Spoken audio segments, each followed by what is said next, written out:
ओम नमः शिवाय। आज हम प्राणायाम के बारे में जानेंगे। प्राणायाम क्यों प्राणायाम कहा जाता है, उसके बारे में मैं आपसे बात करना चाहती हूँ।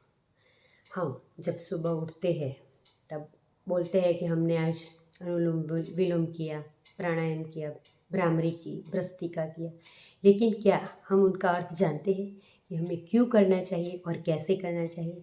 प्राणायाम को प्राणायाम क्यों कहा जाता है, वो सबसे पहले हम जानेंगे।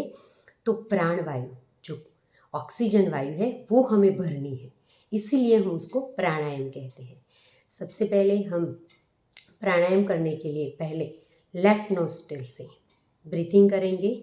उसका मतलब है हम ऑक्सीजन को पहले भरेंगे और बाद में कुंभक करेंगे, यानी कि दोनों नोस्ट्रिल को हम लॉक कर देंगे और जो हमने प्राण वायु ली है उनको हम इंटरनल ऑर्गन में जाने देंगे। और जब हमें लगे कि अब हम रोक नहीं पा रहे हैं, तब हम जो हमारे बॉडी में कचरा है, यानी कि कार्बन डाइऑक्साइड को हम निकालेंगे। योग की शुरुआत आदि योगी ने की थी। तो महादेव को आदि योगी क्यों कहते हैं? क्योंकि उन्होंने ही योग की शुरुआत की थी और हिमालय में उन्होंने तपस्या करके योग की साधना की थी और उन्होंने ये सप्त ऋषियों को ज्ञान दिया था। और ये सप्त ऋषियों ने पूरे भारत ब्रह्मांड में फर के घूम के उन्होंने सभी को योग का ज्ञान दिया है। लेकिन हम हमेशा से पश्चिमी संस्कृति, यानी कि बाह्य संस्कृति को ही अपनाते हैं, है ना। तो हम योग हमारे ही भारत की संस्कृति है, फिर भी हमें जुम्बा डांस या तो जिम ये सब करना है, लेकिन योगा नहीं करना है।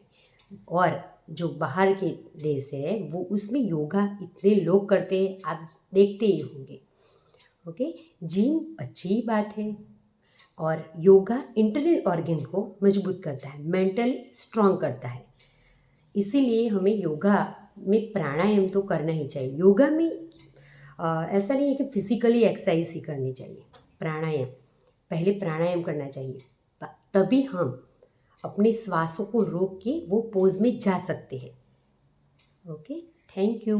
और आप भी प्राणायाम करते हैं, ये मुझे कमेंट करके ज़रूर बताना।